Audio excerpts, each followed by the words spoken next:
Saber Direito desta semana, o professor Ricardo Leite apresenta um curso sobre direito civil. Em pauta, a teoria geral dos contratos. Durante as 5 aulas, ele vai abordar as noções gerais sobre o tema, a classificação, as garantias legais contratuais, a função social e econômica, além da função ética dos contratos. Assista a aula 2.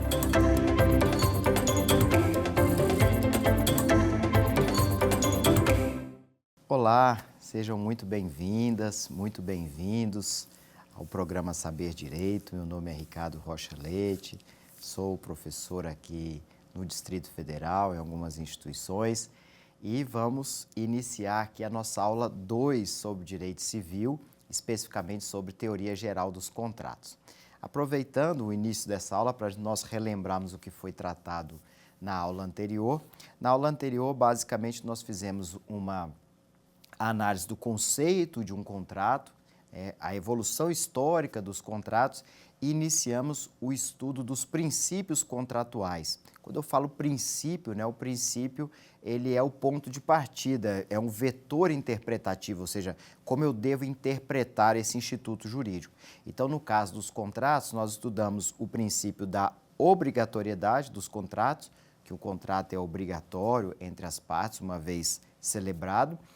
O princípio da relatividade dos contratos, ou seja, que um contrato produz efeitos entre as partes, e também falamos sobre a autonomia da vontade, que é a liberdade contratual, e a autonomia privada, que é a possibilidade, por meio deste negócio jurídico, de as partes alterarem o conteúdo da lei, desde que não haja expressa vedação legal nesse sentido. Prosseguindo, então, no estudo dos princípios contratuais, hoje nós falaremos de 2 princípios extremamente importantes, com aplicabilidade prática muito relevante no cenário contratual, e vamos começar então por princípios que estão no Código Civil, alguns bem específicos, no caso, começando aqui pela função social, e o outro com a possibilidade de revisar um contrato quando que isso é possível, segundo o nosso ordenamento jurídico.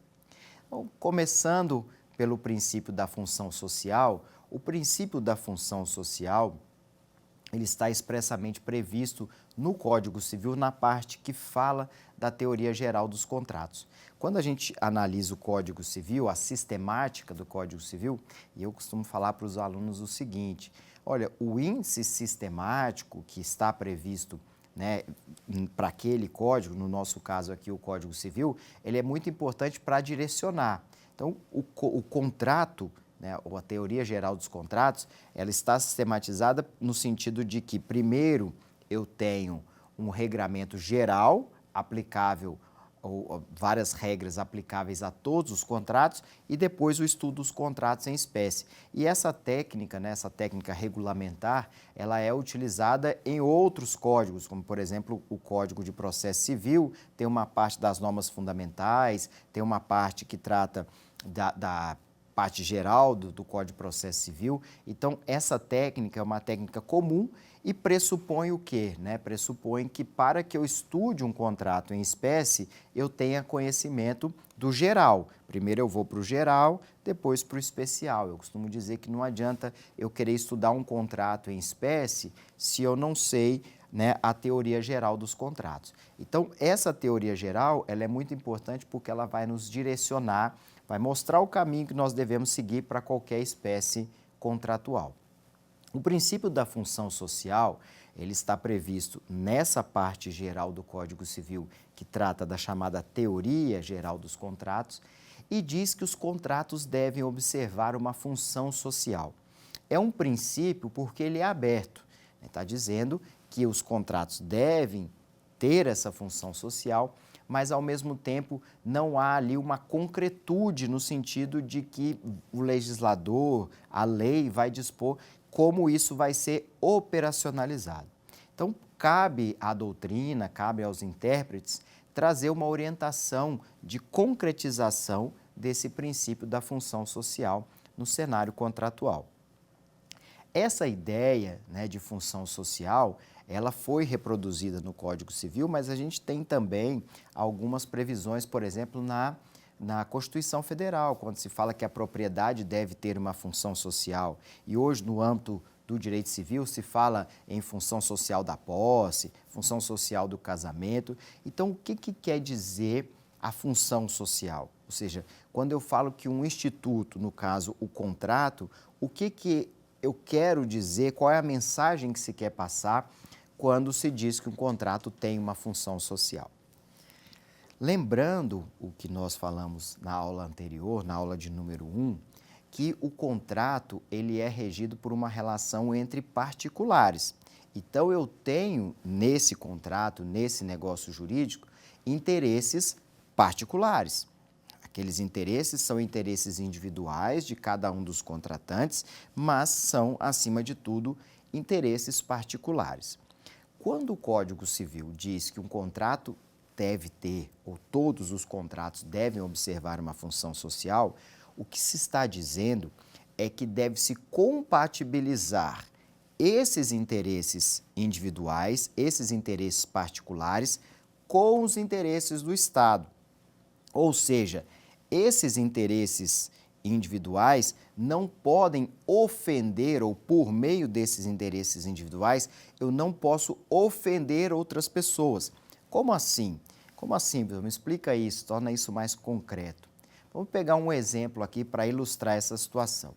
Imagine um contrato em que vai ser feita uma publicidade de uma determinada marca, uma chamada publicidade institucional. Uma pessoa jurídica, por exemplo, quer divulgar a sua marca. Então, ela vai fazer ali uma publicidade para divulgar a sua marca. O contrato que ela vai celebrar é um contrato com possivelmente uma outra pessoa jurídica, para que essa outra pessoa jurídica elabore uma publicidade por meio ali de um contrato e essa publicidade seja divulgada.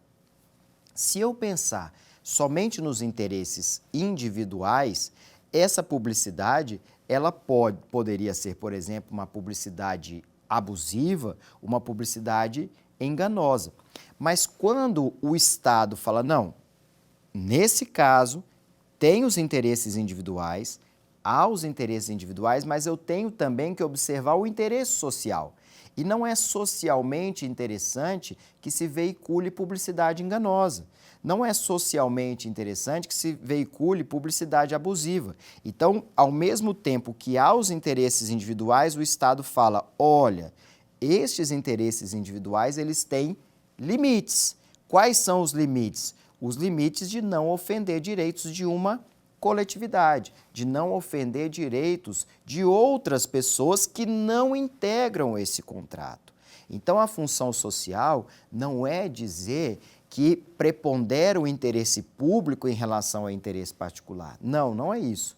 A ideia de função social de um contrato é que aquele contrato que contém interesses particulares, ele seja compatibilizado com os interesses de terceiros, com interesses coletivos. Teve um caso de uma atriz, né, famosa, que ficou conhecido, inclusive com repercussão no âmbito da jurisprudência do STJ, que foi o seguinte: ela teve a sua imagem, então estamos falando lá dos direitos da personalidade do Código Civil, da parte geral do Código Civil, ela teve a sua imagem utilizada sem autorização para fins comerciais. Então foi estampada a imagem dela, o que a gente chama de imagem retrato, a imagem retrato dela numa embalagem de um produto destinado a emagrecimento, só que ela não autorizou a utilização da imagem dela, a imagem dela estava sendo utilizada para fins comerciais, né, para fins econômicos, e ela não integrou aquele contrato. Se eu me ativesse somente aos interesses particulares, eu não teria a proteção daquela pessoa que não integrou a relação contratual. Mas com base na função social, eu posso dizer o quê? Que uma pessoa, um terceiro, e no direito, quando nós falamos em terceiro, o terceiro é o termo daquela pessoa que não integra a relação jurídica. Então, se eu tenho contratantes e digo que há um terceiro, esse terceiro é aquela pessoa que não integra a relação jurídica. Então, essa atriz, ela buscou, né, por meio do Poder Judiciário, ser protegida por uma ofensa há um direito da personalidade dela, no caso, o direito à imagem, de um contrato que ela não integrou. Ela não estava ali discutindo o conteúdo de um contrato. Ela simplesmente disse, olha, minha imagem foi explorada para fins comerciais sem que eu autorizasse, ou seja, não houve cessão de direito de imagem por parte dela. Porque a exploração econômica da imagem ela é permitida, mas para isso há necessidade de autorização. Então ela não autorizou. Se nós olhássemos somente na perspectiva do interesse dos contratantes, ela não teria uma proteção. Mas o Código Civil, ciente da necessidade de se proteger não só os contratantes, mas terceiros e a coletividade, passou a prever expressamente na parte geral da teoria dos contratos que um contrato deve observar uma função social. Com isso, o que se diz é, contratantes, vocês têm interesses individuais, vocês têm interesses particulares, mas esses interesses não podem ofender a coletividade. Esses interesses não podem ofender terceiros. Assim como um terceiro, ou seja, aquele que não integra a relação contratual, não pode ofender a esfera jurídica daqueles contratantes. A gente tem aí algumas notícias de aliciamento. O que seria o aliciamento para fins jurídicos, inclusive com previsão expressa no Código Civil?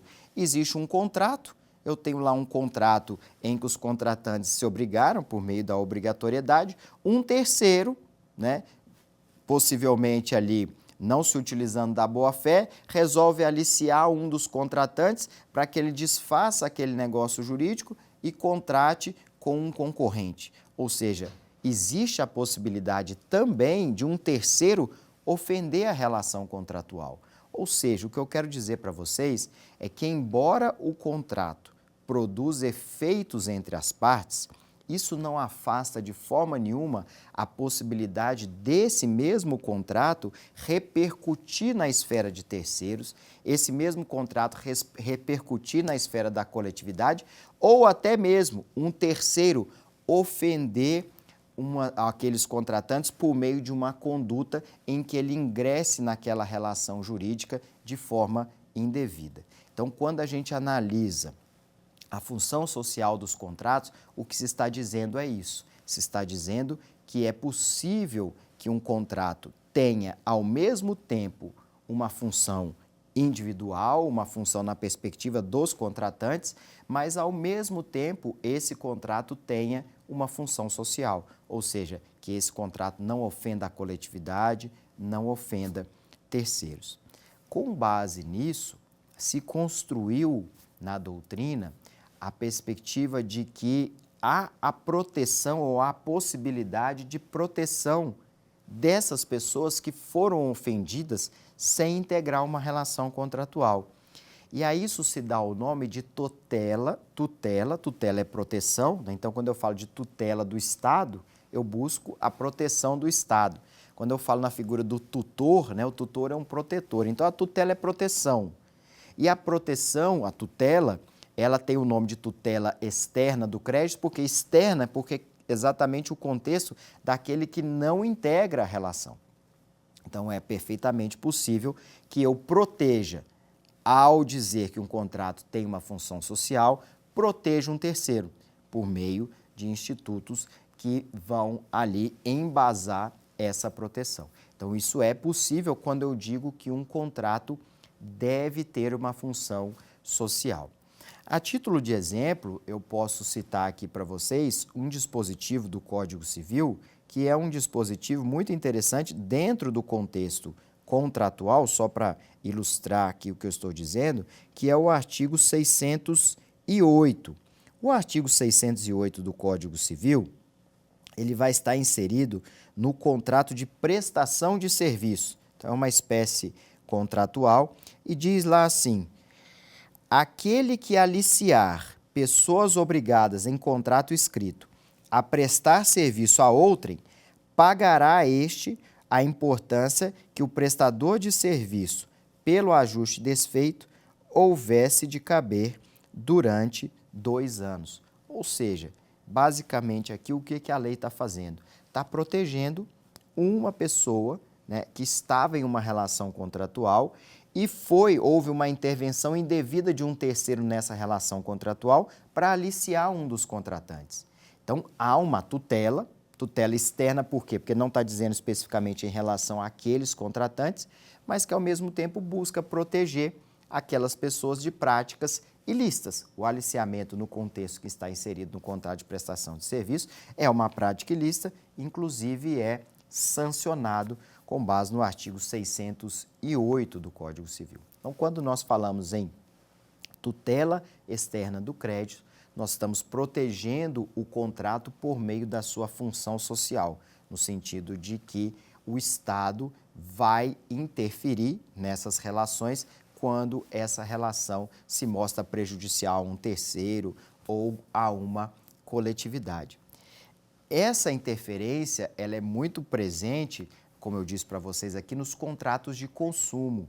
Por que em contrato de consumo? Porque no contexto da publicidade, uma publicidade em que terá pessoas, né, que vão elaborar ali um contexto de divulgação de uma marca, de divulgação de um produto ou serviço, essas pessoas vão buscar atingir o maior número possível de consumidores. Então, por meio de um contrato de publicidade, a celebração de um contrato em que se busca uma publicidade, é possível que se atinja um número indeterminado de pessoas, que se atinja um número, né, muito grande de consumidores. Então, existe também essa proteção no âmbito da relação de consumo, ou seja, a função social de um contrato é um instituto que busca assegurar no ordenamento jurídico que um contrato ele possa produzir efeitos perante terceiros, perante uma coletividade, quando houver alguma violação de algum dever ou da prática de um ato ilícito. Então, esse é um ponto muito importante da função social e o que eu queria reiterar aqui com vocês é o seguinte: função social de um contrato não quer dizer que o interesse público vai preponderar em relação ao interesse privado. Não é isso. É a compatibilização entre os interesses dos contratantes e o interesse social. O que seria interesse social? Que esse contrato não ofenda terceiros, não ofenda uma coletividade. Então, função social é isso. Como é um termo vago, né, um termo assim aberto, é importante a gente tentar direcionar para que vocês entendam que função social é isso. Quando se diz que há uma função social a ser observada, o que se está buscando ali é compatibilizar interesses. Interesses dos contratantes com interesses de terceiros e interesses da coletividade. Então, esse é um ponto muito importante quando se fala em princípio da função social dos contratos. Agora, passemos, né, ao outro princípio muito importante de aplicabilidade muito prática, que é o princípio que diz respeito, na verdade, a uma função econômica dos contratos e que é chamado de princípio do equilíbrio contratual, o equilíbrio das prestações. E aqui nós vamos tentar compreender a ideia, porque quando a gente compreende a ideia, a gente consegue aplicar melhor. Qual que é a ideia quando eu instituo um princípio do equilíbrio contratual? Um contrato, quando ele é celebrado entre os contratantes, ele deve, idealmente, ele deve se manter equilibrado. Então, a ideia de equilíbrio contratual é a ideia de que um contrato ele deve se manter equilibrado. E o equilíbrio que eu vou evidenciar é um equilíbrio nas prestações. Então, se um contratante ele se comprometeu, ele se obrigou a pagar uma determinada prestação, a prestação, idealmente, ou a ideia, né, é que essa prestação se mantenha equilibrada durante toda a execução de um contrato. Só que se um contrato se torna desequilibrado para uma das partes, ou seja, há um desequilíbrio contratual, esse desequilíbrio contratual pode autorizar a revisão de um negócio jurídico. Lembrando na nossa aula 1, eu disse aqui que um contrato ele é obrigatório entre as partes, mas que essa obrigatoriedade entre os contratantes não gera a impossibilidade de que esse contrato seja revisado. Então, quando que um contrato pode ser revisado? Um contrato pode ser, existem outras hipóteses de revisão, mas um contrato pode ser revisado quando esse contrato se mostra desequilibrado para um dos contratantes. E aí esse desequilíbrio, ele vai ser aferido na prestação. Quando eu falo prestação, só para abrir um parênteses aqui para nós mantermos aqui um padrão, para todo mundo entender o que eu estou dizendo, quando eu falo em prestação, todo contrato ele tem uma prestação. Então, por exemplo, se há um contrato de compra e venda, a gente tem uma prestação que é chamada de dar na modalidade de entregar, ou seja, entregar o automóvel, entregar o imóvel. Então, ali a gente tem uma prestação de dar. Uma prestação de fazer é aquela prestação que diz respeito a uma atividade de um dos contratantes. Então, quando eu falo que é uma prestação de fazer, o mais comum é a prestação de serviço. A prestação de serviço é uma prestação de fazer. Ou então, que é uma prestação de não fazer, quando um dos contratantes se obriga a não desempenhar uma determinada atividade. Então, essa prestação, que pode ser de dar, fazer ou não fazer, ela se mostra desequilibrada em algum momento do contrato. Essa é uma hipótese de revisão e quando há esse desequilíbrio, eu estou dizendo que aquele contrato não está observando a sua função econômica. Porque a partir do momento que um contrato se torna desequilibrado para um dos contratantes, isso economicamente, ou o contrato economicamente não observa essa sua função econômica. Então, vamos passar agora à possibilidade de revisão de um contrato. Estamos falando aqui da função econômica de um contrato, que é quando exatamente um contrato se mostra desequilibrado. Às vezes pode surgir assim, poxa, mas é possível eu revisar um contrato somente com base nesse desequilíbrio? Não, né? É porque a função econômica, ela analisa esta possibilidade de revisão. Mas eu posso, por exemplo, revisar um contrato por meio de uma manifestação de vontade. Os contratantes, eles celebraram um contrato, mas no curso, na execução daquele contrato, eles optam por alterar o conteúdo desse contrato. Em regra, isso é permitido, obviamente, desde que não haja vedação legal para essa hipótese, que o objeto seja lícito, isso é permitido. Então, é possível eu modificar um contrato por meio da vontade das partes.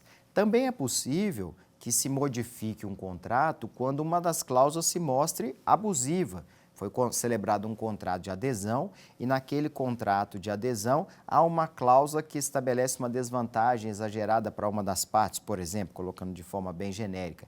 Então é possível que eu revise esse contrato ou busque a revisão desse contrato, por exemplo, por meio do Poder Judiciário. O que eu quero mostrar para vocês aqui é que quando eu falo em desequilíbrio contratual, eu estou dizendo que o desequilíbrio contratual gera a possibilidade de revisão do negócio jurídico, mas não é a única, né? Um contexto muito vivenciado de revisão de negócios jurídicos foi o contexto da pandemia do Covid-19. Por quê? Porque houve ali o que a gente chama no direito de caso fortuito e força maior, ou seja, um acontecimento extraordinário e imprevisível que foge da esfera de controle do agente. Então, uma pandemia é uma situação imprevisível que foge da esfera de controle do agente e que para muitos contratantes, em razão dessa pandemia, houve um desequilíbrio contratual. Na verdade, né, o que mais gerou o desequilíbrio contratual ou a discussão de cláusulas contratuais não foi propriamente a pandemia, mas foram os efeitos dela, né? Principalmente no âmbito empresarial, o fechamento dos estabelecimentos. Então, isso impactou os contratos empresariais e gerou muita discussão e várias ações na justiça buscando a revisão de contratos com base, né, nos efeitos gerados por um caso fortuito e força maior. Então, isso também é uma possibilidade, porque se alegou à época que as prestações se tornaram desequilibradas, no caso, por exemplo, de empresários, porque a sua atividade empresarial ficou inviabilizada ali naquele contexto e esse contrato se tornou desequilibrado. Quando nós falamos, portanto, em busca de revisão de negócio jurídico, quando há um desequilíbrio contratual, o Código Civil traz uma previsão específica para essa possibilidade. Lembrando, portanto, que essa é uma hipótese de revisão de um contrato, não é a única. Essa hipótese que nós iremos falar a partir de agora é chamada de teoria da imprevisão. Então, a teoria da imprevisão, ela busca revisar um negócio jurídico quando estão presentes os requisitos. Então, lembrando, né, que a lei vai dizer, olha, é possível revisar um contrato, mas para isso eu vou estabelecer limites. E os limites são os requisitos legais. A teoria da imprevisão, ela tem origem não no direito brasileiro, ela tem origem matriz europeia, mas tem expressa previsão no Código Civil. O artigo que trata da teoria da imprevisão é o artigo 478 do Código Civil. Essa teoria da imprevisão, como eu disse para vocês, ela exige alguns requisitos. Ou seja, a lei vai estabelecer parâmetros, limites para que aquele negócio jurídico possa ser revisado com base nessa teoria. Esse artigo 478, ele vai exigir como requisito, primeiro deles, para que um negócio jurídico seja revisado, ou seja, que ele se mostre desequilibrado, é que o fato seja superveniente. O que é um fato superveniente? O fato superveniente é um fato que acontece após a formação de um contrato. Então, vamos imaginar, por exemplo, um contrato envolvendo uma operadora de plano de saúde. Esse contrato, normalmente é um contrato que a gente chama de trato sucessivo ou de execução continuada, porque todo mês se renova a prestação a ser paga, se for o seguro-saúde, ali por um segurado. Então, existe uma prestação que se renova periodicamente. Nesse caso, é possível que durante a execução do contrato, esse contrato ele é de vários anos, né, tem prazo indeterminado, ele vai vigorar enquanto as partes tiverem interesse, esse contrato ele pode ter na sua execução um fato superveniente. Então, o que é um fato superveniente? É um fato que não existia no momento em que o contrato foi celebrado, mas é um fato que passou a existir durante a execução de um contrato. Nesses contratos de longa duração, é possível a incidência de um fato superveniente, ou seja, um fato que ocorre após a formação de um contrato. Então, para que eu possa revisar um negócio jurídico com base na teoria da imprevisão, é necessário que esse fato seja superveniente. E aí você vai falar assim, poxa, mas por que esse fato ele tem que ser superveniente? Por que ele só pode acontecer após a formação do contrato? Porque se o contrato ele já nasce desproporcional, aqui, então qual que é a diferença? É porque existe, para a teoria da imprevisão, o chamado fato superveniente, que é aquele que ocorre após. Se o fato, né, se o desequilíbrio, ele já nasce no momento em que o contrato é formado, nós temos a possibilidade desse negócio jurídico ser invalidado, mas aí eu vou utilizar de outro instituto. Um instituto que é possível é a lesão. Vamos pegar um exemplo aqui de um defeito do negócio jurídico, e esse defeito está na formação do negócio jurídico. Imagine uma pessoa que está precisando ser socorrida, né, ou o seu familiar, vamos colocar o familiar que fica mais fácil para ilustrar. Um familiar está precisando ser socorrido, uma situação de emergência, chega para um atendimento hospitalar e lá está tendo algum problema na liberação do plano de saúde, a instituição, o hospital, quem vai prestar o atendimento emergencial, fala assim, olha, está demorando muito, a situação é de emergência, deixa aqui um cheque calção, me dá uma garantia para que eu possa realizar o procedimento, possa realizar o tratamento. Nesse caso, o cheque calção, ele é um vício já no momento em que o contrato foi formado. Então, eu tenho ali um defeito desse contrato no momento em que o contrato já se formou e não superveniente. Então, o defeito do negócio jurídico, quando nós estudamos os fatos jurídicos lá da parte geral, os defeitos são erro, dolo, coação, estado de perigo, lesão. Esses defeitos, eles já ocorrem no momento em que o contrato é formado. Então, o desequilíbrio já nasceu junto com o contrato. O que eu posso fazer nesse caso? Eu posso invalidar o negócio ou até mesmo posso buscar a revisão desse negócio. Já para a teoria da imprevisão, o fato não é congênito, o fato não é no momento em que nasce, o fato é superveniente. Ambas as hipóteses geram a possibilidade de revisão ou invalidação do negócio. Mas o que muda é o momento. Se o contrato já nasceu desequilibrado, eu tenho que verificar que tem ou posso verificar que tem um defeito desse negócio jurídico. Pode ter sido um defeito na vontade, como por exemplo um erro, um dolo. A pessoa foi coagida para realizar um contrato. O problema, o defeito, o vício já nasceu com o contrato, porque a pessoa foi coagida a celebrar aquele contrato. É diferente, portanto, da teoria da imprevisão, que exige, conforme prevê o artigo 478, um fato superveniente à formação do contrato. Prosseguindo, para que esse fato, para que haja a teoria da imprevisão, é necessário também que esse fato superveniente gere um desequilíbrio. Como assim? É preciso que haja o que se chama de onerosidade excessiva, ou seja, um acontecimento que surgiu na execução de um contrato, gerou uma excessiva onerosidade para uma das partes. Aquele contrato se mostrou desequilibrado para uma das partes. Então, para a aplicação da teoria da imprevisão, eu vou precisar de um fato superveniente e vou precisar que esse fato superveniente ele gere uma situação de excessiva onerosidade. E como o próprio nome diz, né, se é chamada de teoria da imprevisão, eu preciso que esse fato superveniente que gere uma excessiva onerosidade seja imprevisível.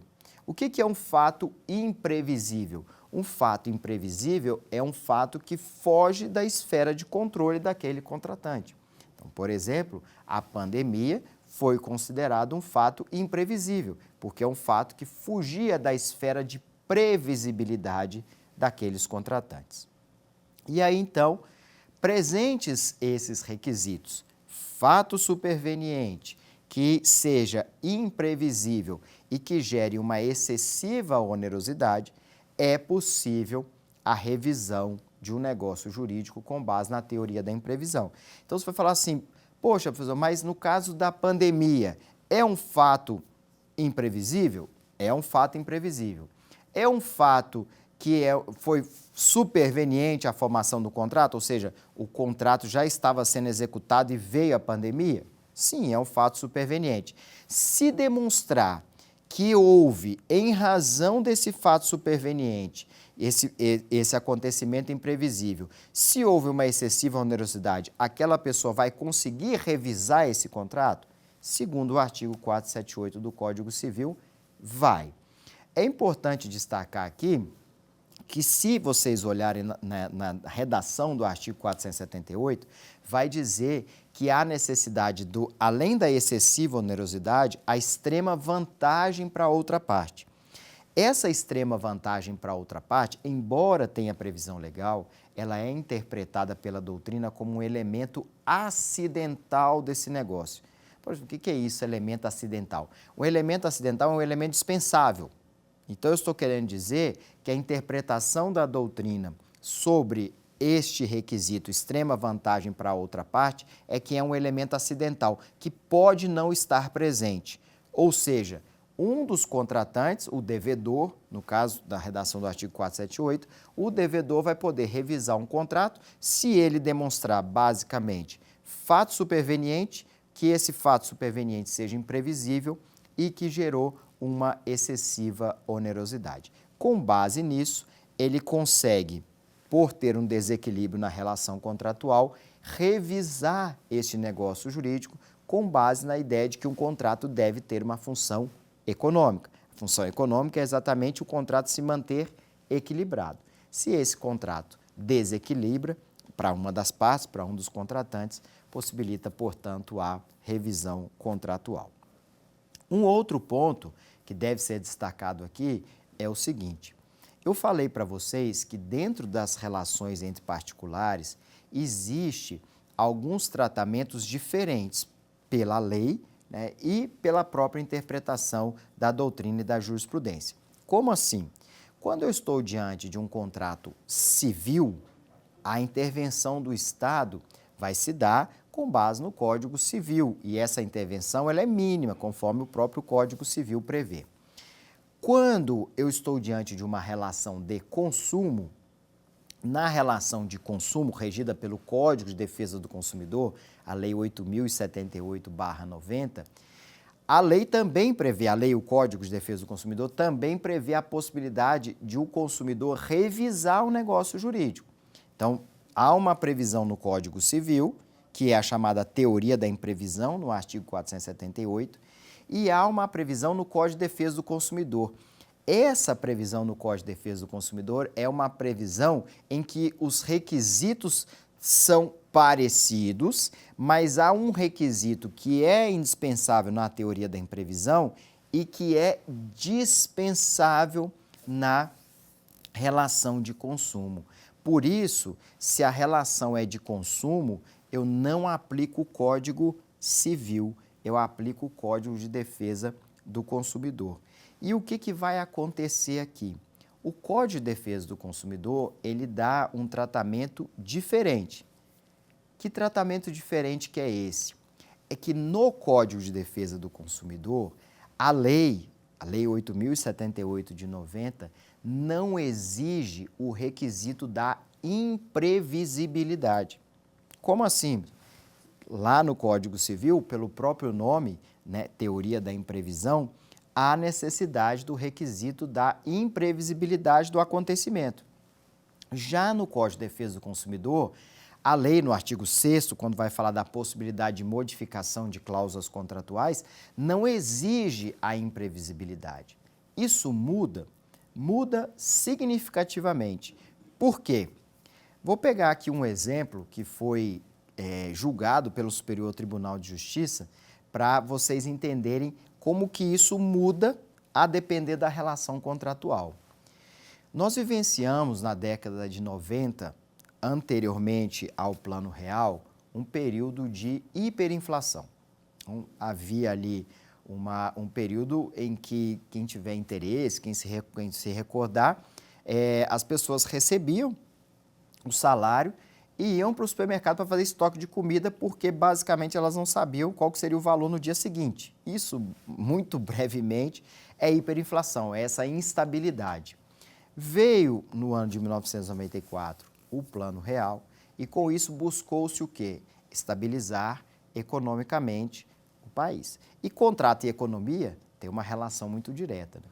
Com isso, durante ali o início da vigência do Plano Real, o que aconteceu? Em razão dessa estabilização econômica, a moeda estrangeira, o dólar, ela ficou muito próxima do real. Então, era praticamente ali 1 para 1.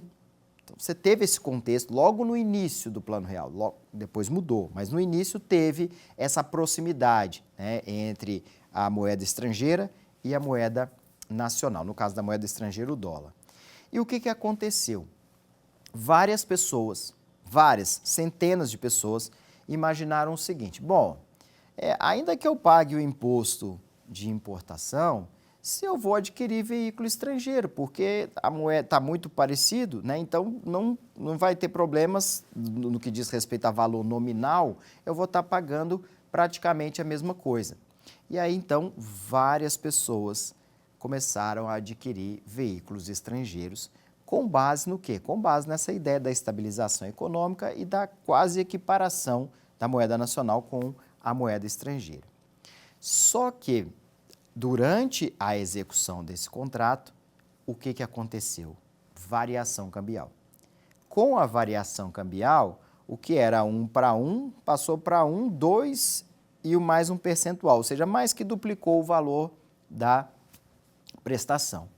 Com base nessa desproporção, nesse desequilíbrio, o que vários brasileiros fizeram? Centenas, foram vários casos julgados pelo Superior Tribunal de Justiça e pelos tribunais estaduais envolvendo essa questão. Eles alegaram, olha, trata-se de um fato superveniente, ou seja, estava pagando ali um valor da prestação, só que veio a variação cambial, o que ocorreu depois da formação do contrato, então é um fato superveniente. E gerou, em razão desse fato superveniente, uma excessiva onerosidade para mim, porque o valor que eu pagava ficou agora muito superior, a prestação ficou muito superior àquela que eu pagava. E aí então surgiu o ponto que foi o seguinte: variação cambial é um fato imprevisível ou não? Olhem a importância prática disso, porque se eu entendo que a relação é de consumo, eu sequer preciso discutir se o evento é imprevisível ou não, porque o Código de Defesa do Consumidor não exige o requisito da imprevisibilidade. É o que se chama de teoria da base do negócio ou teoria da base objetiva do negócio. Já se eu vou para uma relação civil, o artigo 478 do Código Civil vai dizer fato extraordinário e imprevisível. E aí o que aconteceu? A jurisprudência do Superior Tribunal de Justiça tem um entendimento no sentido de que variação cambial não é fato imprevisível. Então, olha a importância de eu conhecer a diferença entre as teorias, porque se eu busco revisar um negócio jurídico com base na teoria da imprevisão, eu não vou conseguir. Por quê? Porque a variação cambial, nesse nosso exemplo, não é fato imprevisível. Mas se eu busco revisar um negócio jurídico com base no direito do consumidor, eu vou conseguir revisar esse negócio jurídico se eu demonstrar que o fato é superveniente e gerou uma excessiva onerosidade. Não há necessidade do requisito da imprevisibilidade. Então, a situação muda a depender do tipo de relação contratual. É importante, portanto, que nós saibamos diferenciar que a revisão dos negócios jurídicos é possível, mas eu tenho que analisar em cada uma das relações contratuais qual tipo de teoria eu vou aplicar para aquela situação. Se for uma relação civil, é aquela relação em que vai se buscar a revisão do negócio jurídico com base na teoria da imprevisão. Se for uma relação de consumo, eu vou buscar revisar esse negócio jurídico com base na chamada teoria da base objetiva ou teoria da base do negócio. Então, quando eu falo em função econômica, a ideia é que o contrato se mantenha equilibrado. Se há um desequilíbrio contratual, isso justifica a sua revisão. Nós temos, portanto, nas relações particulares, a possibilidade de revisão pela teoria da imprevisão e nós temos também a possibilidade de revisão numa relação de consumo com base na teoria da base objetiva do negócio. Só relembrando, quando eu falo em relação de consumo, é porque os sujeitos são específicos. Eu estou falando que os sujeitos são um consumidor e um fornecedor. Então, eu tenho que olhar lá no Código de Defesa do Consumidor se aquele sujeito ele se enquadra como consumidor. Para isso, eu preciso olhar o artigo 2º, e nas nossas aulas de Direito do Consumidor isso foi explorado. O artigo 2º, que vai falar que consumidor é aquela pessoa física ou jurídica que adquire ou utiliza produto ou serviço como destinatário final. Já o fornecedor é todo aquele que integra a cadeia produtiva, desde aquele que fabrica, produz, aquele que comercializa, aquele que distribui, são considerados fornecedores. Então, se eu enquadro os sujeitos nessa relação jurídica de consumo, o tratamento que eu vou dar para a revisão do negócio jurídico é um tratamento de aplicação da teoria da base objetiva do negócio e não teoria da imprevisão. Só para nós já caminharmos para o desfecho aqui dessa nossa aula 2, há também uma possibilidade de revisão do negócio jurídico no Código Civil que está prevista quando o Código Civil fala lá das obrigações, a teoria das obrigações, teoria geral das obrigações do pagamento. Essa possibilidade está prevista no artigo 317 do Código Civil.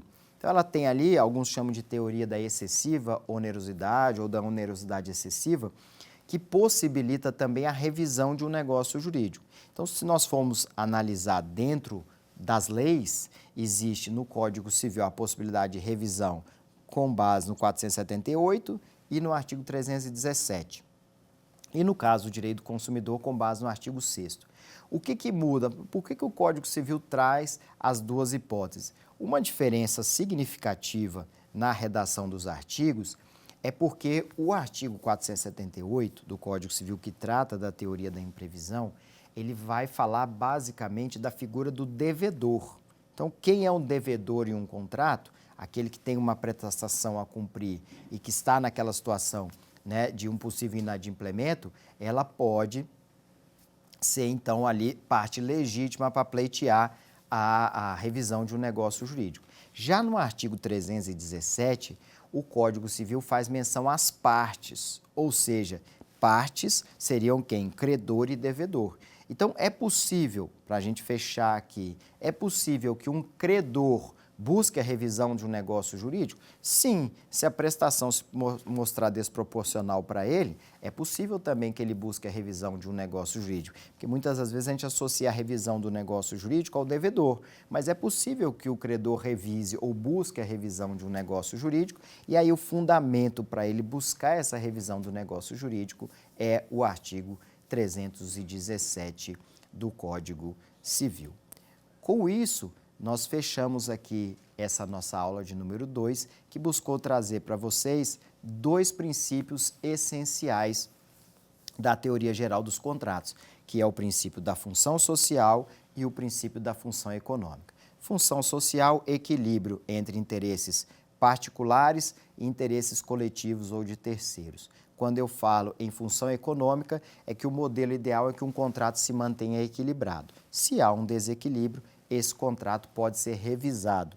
Dentre as formas de revisão, foram abordadas aqui com vocês a teoria da imprevisão e a teoria da base objetiva do negócio. E agora, então, encerrando, para fecharmos o nosso conteúdo, vamos para o quiz.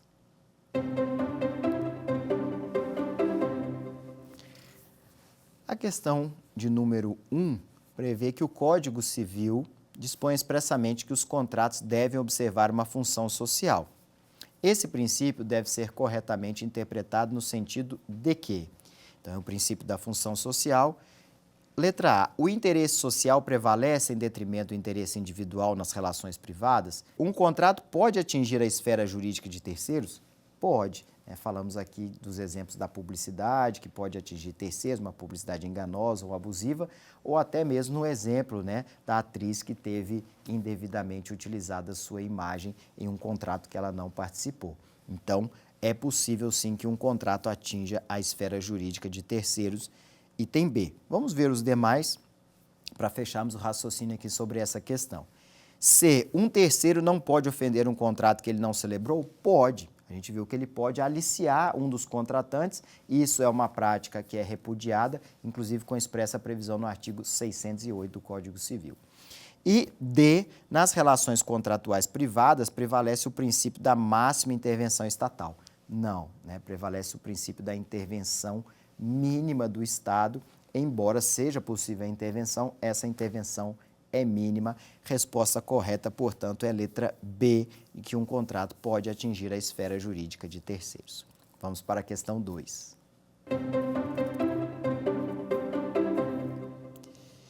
A questão 2 traz uma situação hipotética, que a empresa X celebrou um contrato com a famosa atriz Maria para que fosse realizada uma publicidade da sua marca. Ciente do contrato, a empresa Y aliciou Maria, oferecendo-lhe proposta mais vantajosa para que divulgasse a marca concorrente. Maria desfaz o contrato com a empresa X e celebra o contrato com a empresa Y.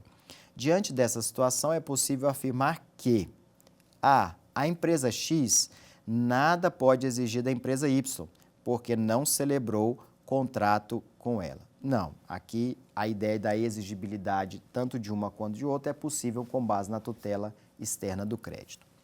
B, deve ser observado que o contrato somente produz efeitos entre os contratantes. Uma observação está incorreta, né? Mas só uma observação. O contrato ele produz efeitos entre os contratantes. Isso é o princípio da relatividade dos contratos. O problema aqui está no somente, porque não é só entre os contratantes, mas também perante terceiros. C. O interesse individual deve se sobrepor ao interesse social. Não, a ideia de coexistência é a ideia de que eles convivam sem que um, né, se sobreponha ao outro. Então, o item D. A conduta da empresa Y ofendeu a esfera jurídica da empresa X e possibilita a tutela externa do crédito. Resposta correta, o item D, porque a empresa Y, né, ao aliciar na situação hipotética a atriz Maria, ofendeu a esfera jurídica da empresa X e essa empresa X, com base no artigo 608 que nós vimos aqui, ela tem a possibilidade de proteção, né, com base na tutela externa do crédito. Vamos para a questão 3.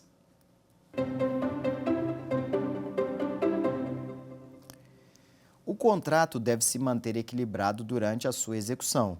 O desequilíbrio de um contrato possibilita a sua revisão por meio da teoria da imprevisão, desde que seja contemporânea à formação do negócio? Não, exige que o fato seja superveniente.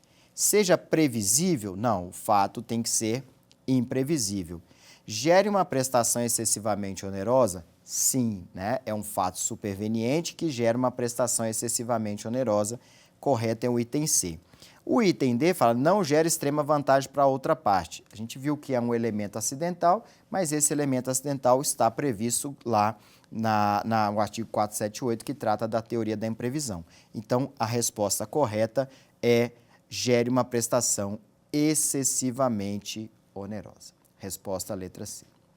Então, com isso, fechamos a nossa aula de número 2. Agradeço a todas e a todos por mais essa aula, né, e por essa audiência, e nos encontramos em breve na aula 3. Até mais. Quer dar alguma sugestão de tema para os cursos do Saber Direito? Então mande um e-mail para a gente, saberdireito@stf.jus.br. Você também pode estudar pela internet. Acesse o nosso site radioetvjustiça.jus.br ou pode rever as aulas no canal do YouTube, @Rádio e TV Justiça.